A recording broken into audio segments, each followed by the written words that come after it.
take your seat. Thank you, sir. Happy to see you. Sit back in a relaxed way. Thank you, sir. As far as personally I am concerned, I don't even need to conduct the interview. I am convinced you are outstanding. Thank you, sir.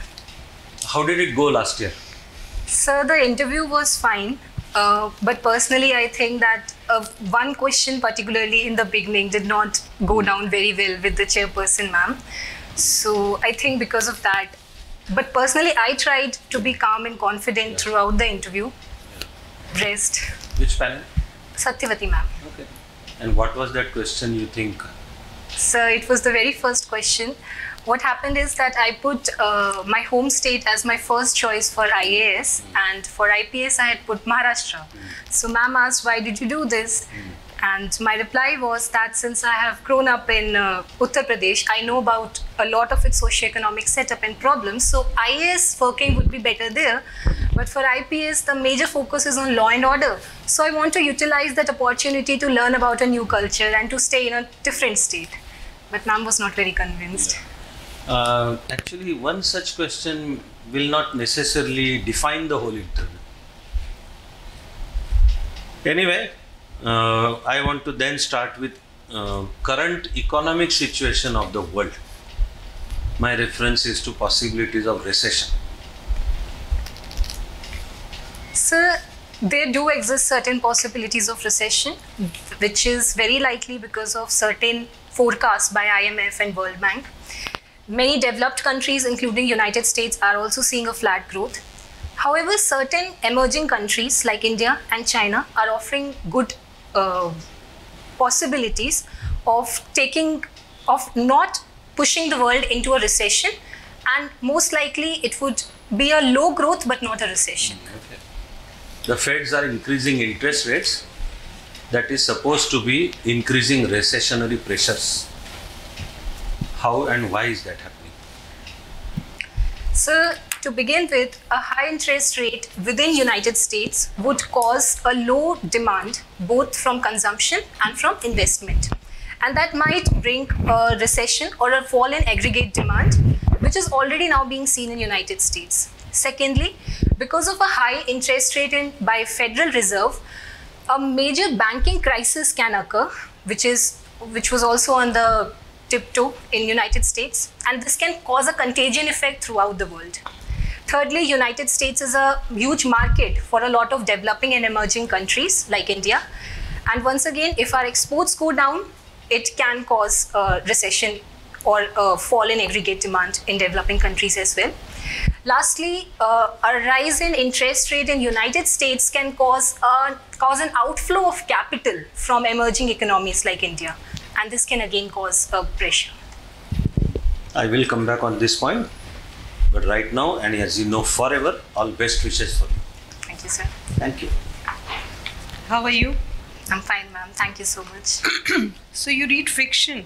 Yes, ma'am. Who's your favorite author, or which is a book which you really liked? Ma'am, I don't have a favorite author because I rarely read multiple books by the same author. But if I have to choose one book that has left a great remark on me, it would be Gone with the Wind by Margaret Mitchell. Okay. Why Gone with the Wind? What did you like so much about it? Ma'am, my first thing that I really liked was its main character, Scarlett O'Hara. I found her to be a very courageous woman who never gave up, who was always ready to fight. I found her leadership skills excellent. Secondly, the way that entire book utilizes the macro setup of the Civil War and shows how micro impacts it created on the lives of the people. That left a huge impact on my mind, where I started viewing larger problems in terms of the issues or impacts they create on lives of common people. Okay. I'm assuming you read newspapers to keep abreast on. Yes, ma'am. Okay. So why Sudan in news nowadays? Ma'am, two army chiefs who ironically ousted a civilian and democratic government in Sudan are presently fighting with each other to take up the control of the country. One of them is General Daglo, and second one, I'm sorry ma'am, I cannot recall the name. Both are army chiefs. No ma'am, both are not army chiefs. Both of them fought together. One of them was the junior. One is presently in control of the army. One is in control of the paramilitary force of the country. And what has India been doing in this crisis? Ma'am, as of now, our main focus is safe evacuation of our civilians from Sudan. And going forward, India's role, as always, would be to ensure peace in the region. Why has President Macron been in the news recently? I mean, he of course visited China, but even thereafter, there's been a lot of talk about his interviews. What has he done? Ma'am, there are a few things. One is that within France, there were a lot of protests because of his pension reforms. Second is that his comments wherein he said that we stand with the United States because as NATO countries, but we are not its subsidiary countries. Ma'am, this is what I can recall as of now. Okay. So the Russian-Ukraine war, what sort of impact has it had on the security situation of Europe? Ma'am, to begin with, it has created an idea of continued fear in the minds of a lot of countries. For example, Finland finally joined NATO. Second, it has created an idea of armed race, not just in European countries, but throughout the world once again. And ma'am, thirdly, the idea that multilateral organizations have not been very successful. This might once again lead to nuclear crisis wherein countries would start to ensure that they have enough nuclear stockpile. Okay. There is a talk about BRICS currency. Have you heard about that? No, ma'am. So have you heard about de-dollarization of international trade? Yes, ma'am. De-dollarization. What does it mean? Ma'am, presently, US dollar occupies the position of the highest percentage of reserve currency with almost all the countries of the world. De-dollarization is the idea wherein dollar should be replaced by some other currency as a reserve currency. So there are two things. One is that bilaterally you do trade in each other's currency, and the other thing is that you do entire international trade by replacing the dollar. So what serves India's interests best? Ma'am, presently the first idea is better, that for some bilateral transactions we should go ahead with either rupee trade or the trade in the currency of the country that we are trading with. We cannot go ahead with complete de-dollarization, given that we still cannot allow a complete capital account convertibility and a fully flexible exchange rate system.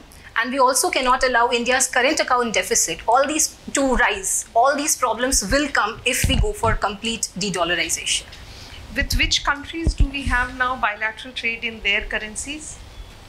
Ma'am, presently we do have Vostro accounts with countries from around 18 countries, which includes Russia, which includes some trade with Iran.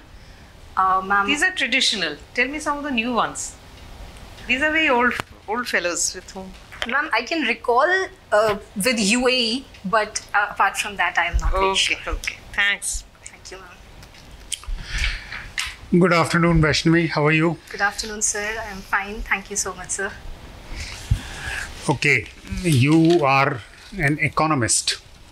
Sir, I am an economics student. As of now, that would be a great word to use. Well, graduating from SRCC, you are almost an economist. Have you heard of the Marshall Plan? Sir, the plan which was made after World War to ensure that the economies ruined by war are restored. Right, you're right on the dot. Now, you have two organizations, IMF and the World Bank. What is the difference between the two? Sir, both of them are Bretton Woods twins. However, the main aim of IMF is to ensure financial stability in the countries around the world. the main idea of formation of IMF was to ensure that the exchange rate remains correct. However, after the collapse of fixed exchange rate system, now the main aim is financial stability. The main aim of World Bank is to ensure technical and other financial help to to different countries, and there are certain arms of World Bank which also help in private investments and also for some technical projects in different countries around the world. So basically economic development and poverty alleviation. Yes, sir. Right. But what is generally said is wherever IMF goes, it causes devaluation of the currency and various other measures which are generally unpalatable to the government in power and even to the people. Is that a correct observation? Sir, in some countries, it has been observed that this has been the case. For example, in Sri Lanka, for example, also in Pakistan.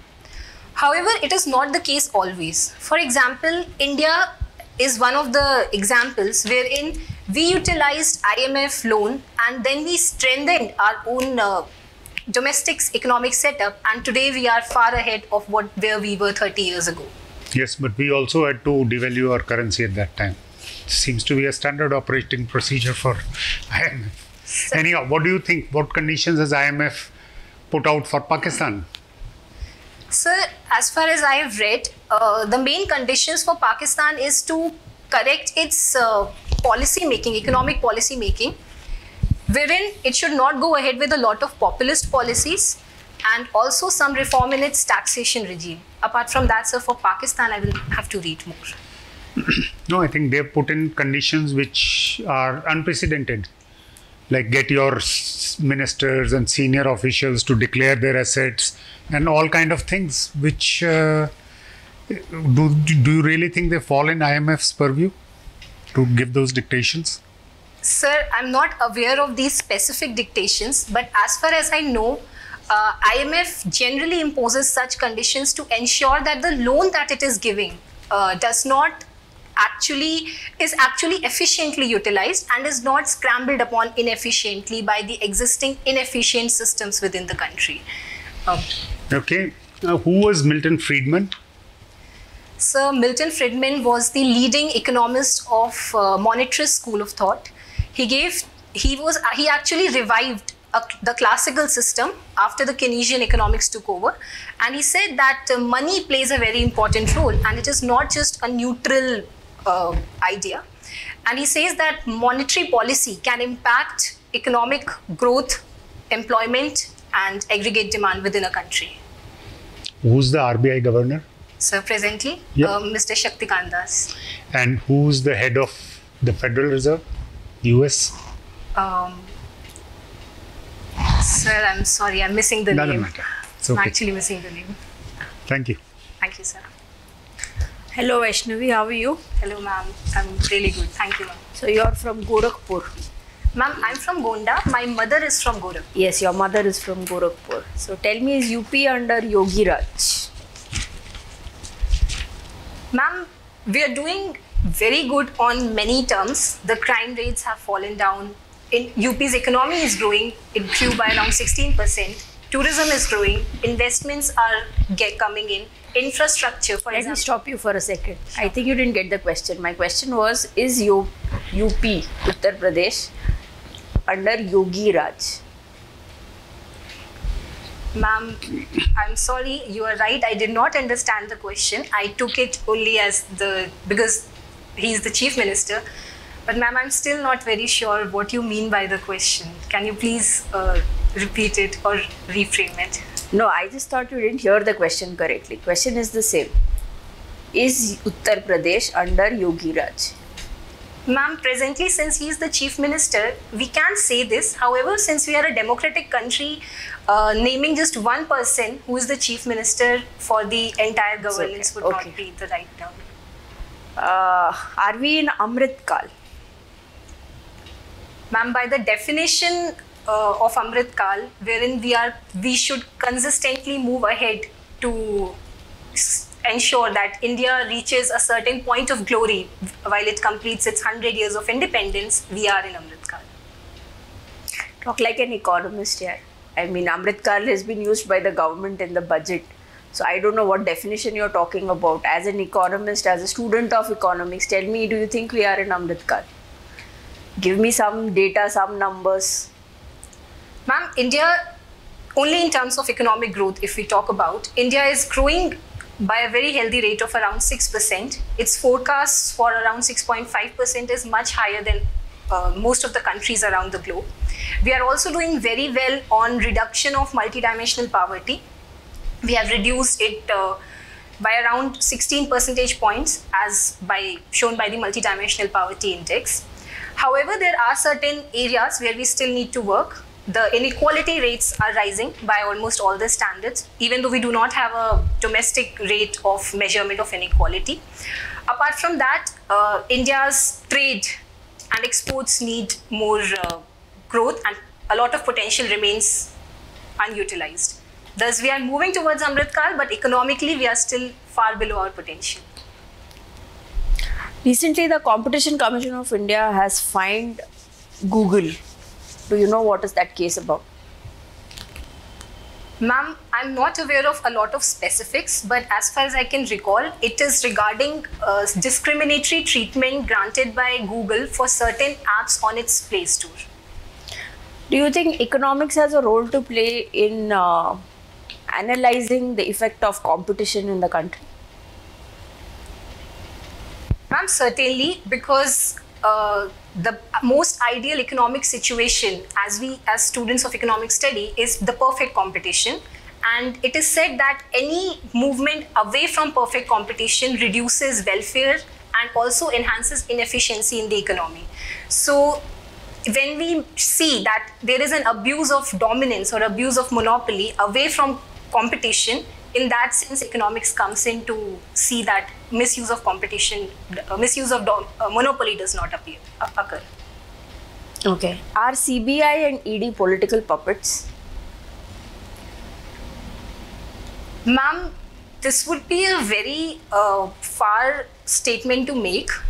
Even though the appointments and a lot of other things are directly under the executive government, and so certain allegations and apprehensions do keep on arising from some time to time. However, such a conclusion is beyond my capacity or my understanding to make. Okay, how many members of the ruling party are under investigation either by the CBI or the ED? I'm sorry, ma'am, I'm not aware of the exact numbers. One, can you name one example? I'm sorry, ma'am, nothing comes to my mind.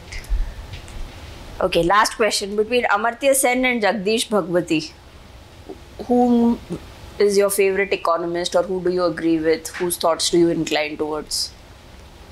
Ma'am, personally, I'm more inclined towards Mr. Sen's thoughts, because his idea that we should go ahead with skilling and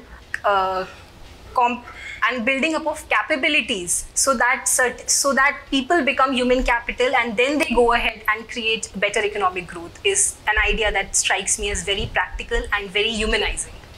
Okay, Vaishnavi, thank you. Thank you, ma'am. Hello, Vaishnavi. Hello, sir.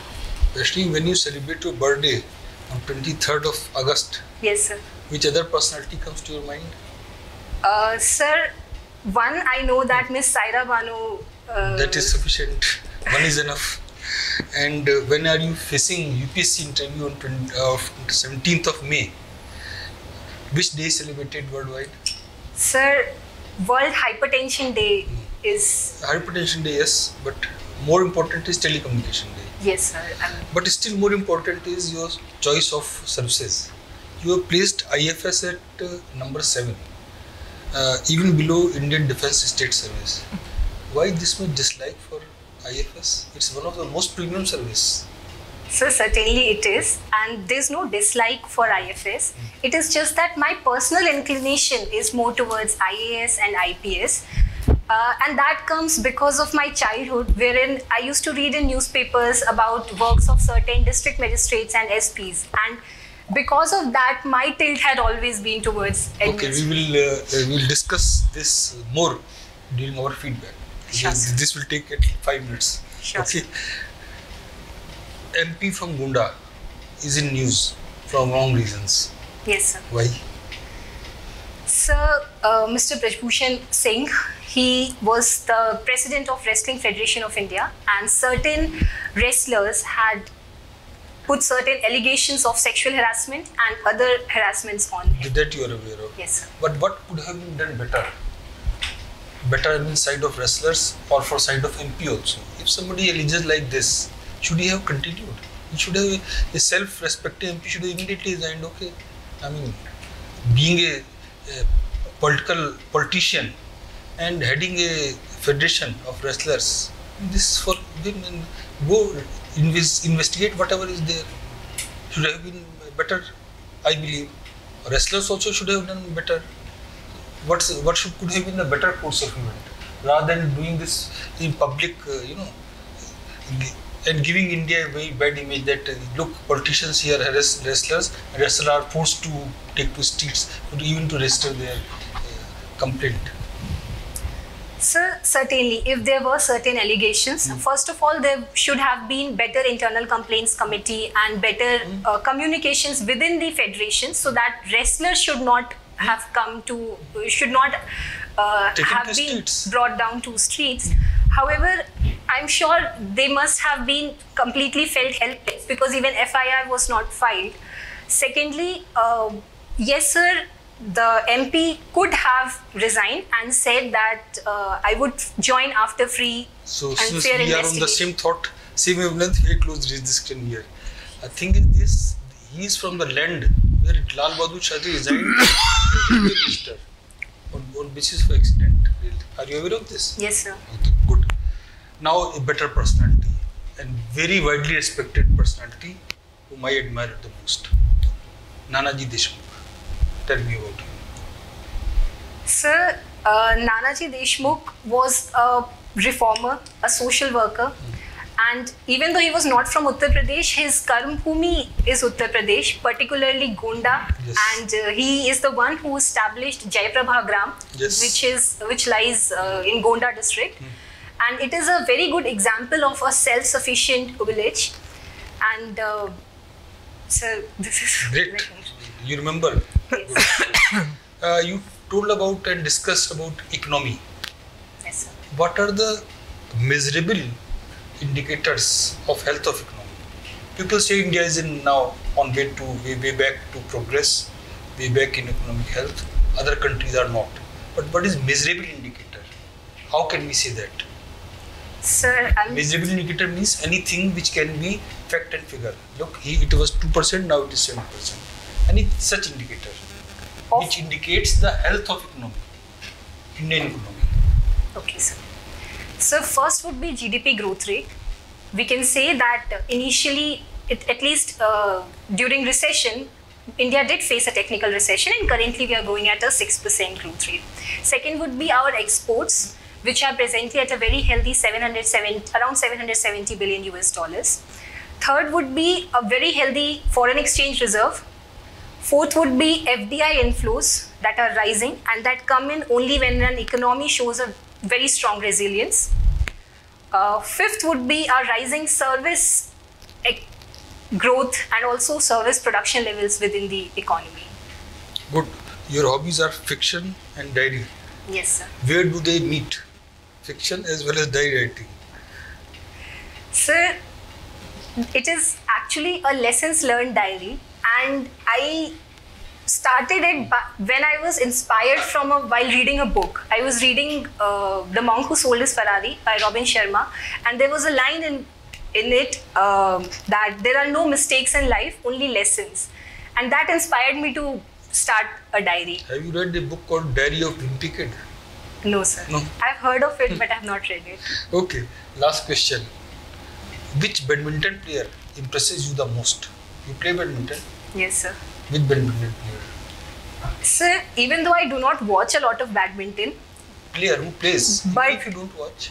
but sir, presently I am very impressed by the duo of Satvik Sairaj and Chirag Shetty. They have been consistently winning and keeping up their momentum, even though a lot of other badminton players are falling in their rankings. I thought you would name PV Sindhu or Saina Nehwal. Sir, I am impressed by them, but presently my favorite duo is Satvik Sairaj and Chirag Shetty. Okay, all the best, Vaishnavi. Thank you, sir.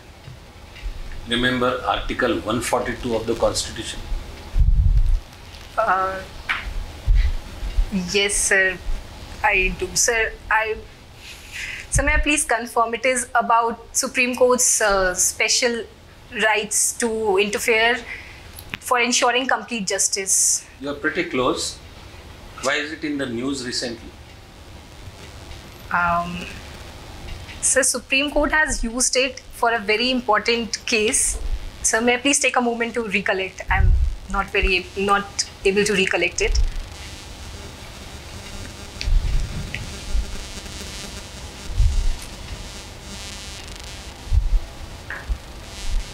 I'm sorry, sir. I cannot recollect No the problem. case. This Vittashala initiative, what was that? Sir, it was the official financial literacy cell of our college, Sri Ram College of Commerce. And I was the student coordinator. And what we did is we ensured financial literacy for people from very vulnerable sections of the society. We had 4 projects and we worked with slum dwellers, rickshaw pullers, one village from Haryana, Basaudi village. And we ensured that financial information about certain schemes reach to them in simple language. We also ensured certain monitoring and evaluation of the tasks that we were doing. You said some good things about Scarlett O'Hara. Yes, sir. I find her immature.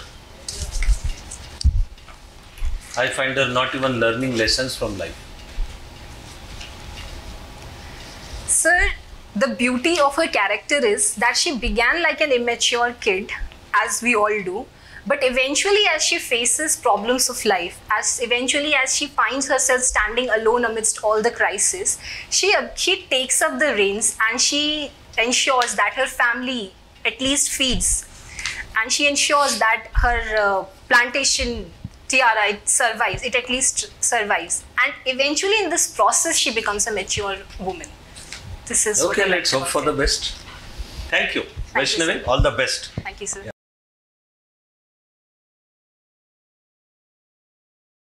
Take your seat.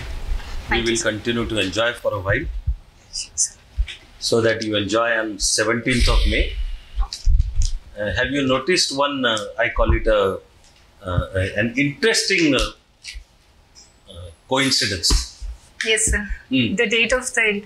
How did you remember the date of interview? That is our way of working. It is every time not strictly personal. I have my notes of the last year's interview before me here. Okay. So her interview with us last year was on 17th of May. Yeah. And this year the one with UPSC is on 17th of May. This time she will score, Yeah. but you will give her. Yeah. And last year what was the score in actual interview? Sir, 173. Kind of 9 less than what we had said. I think she did While good. we expected like 10 or even 20 more than what we had. Yes, sir. Okay, this year we'll go for it this year, because it's excellent, as is only we expect. Thank you, sir.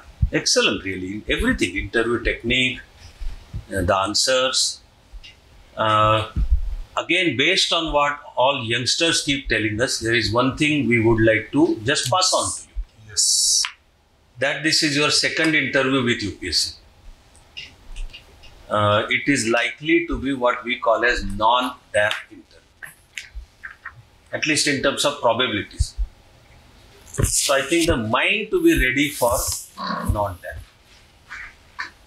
I think that is the most important part of preparation, the mind.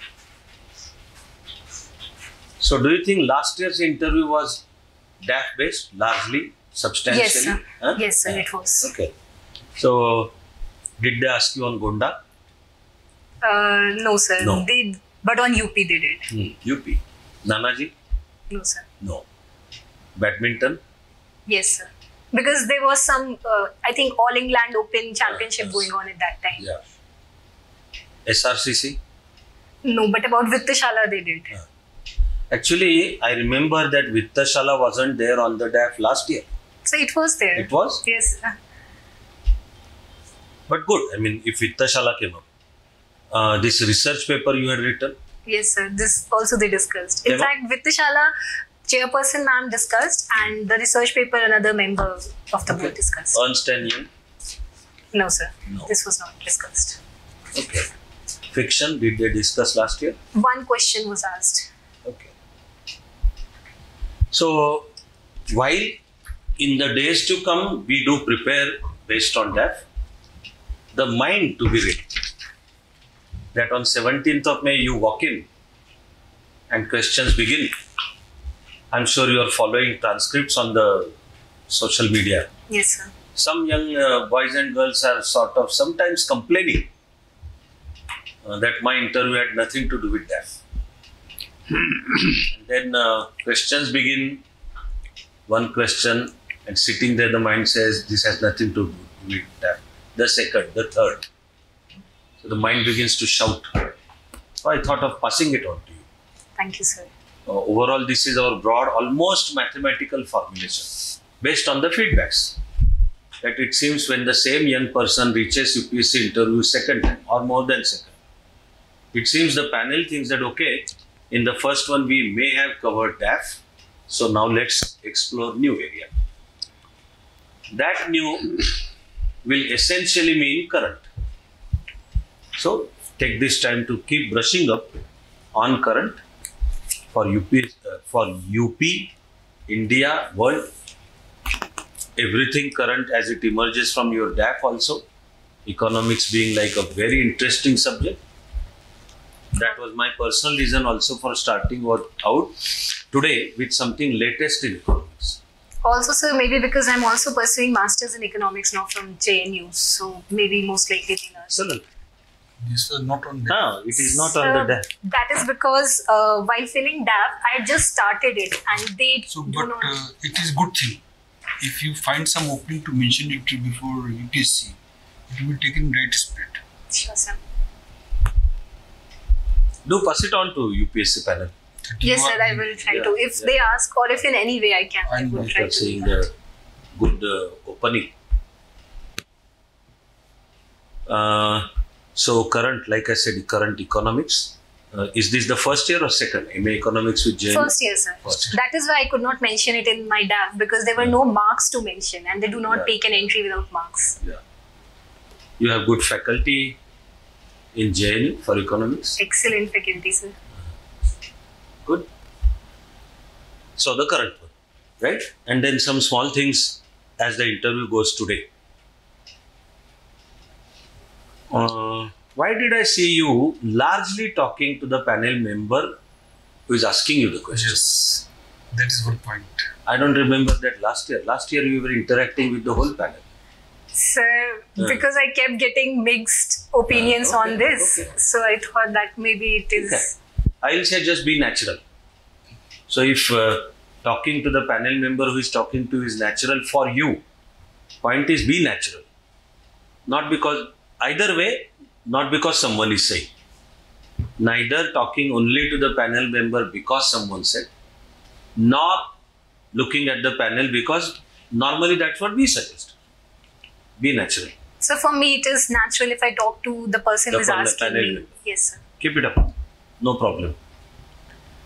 Just one or two places you sort of posed a counter question.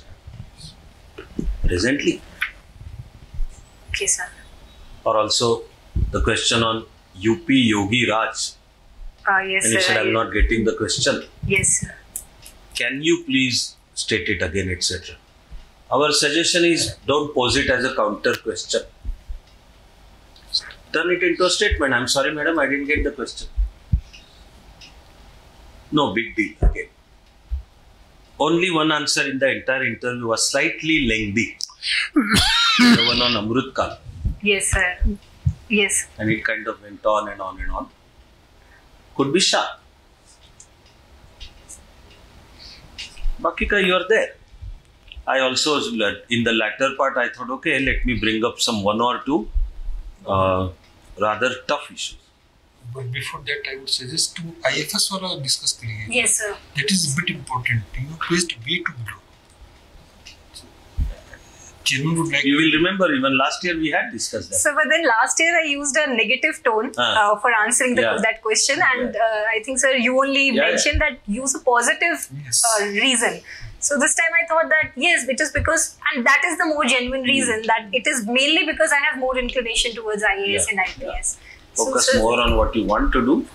Maybe it is a strategic, it is a tactical way, but I'm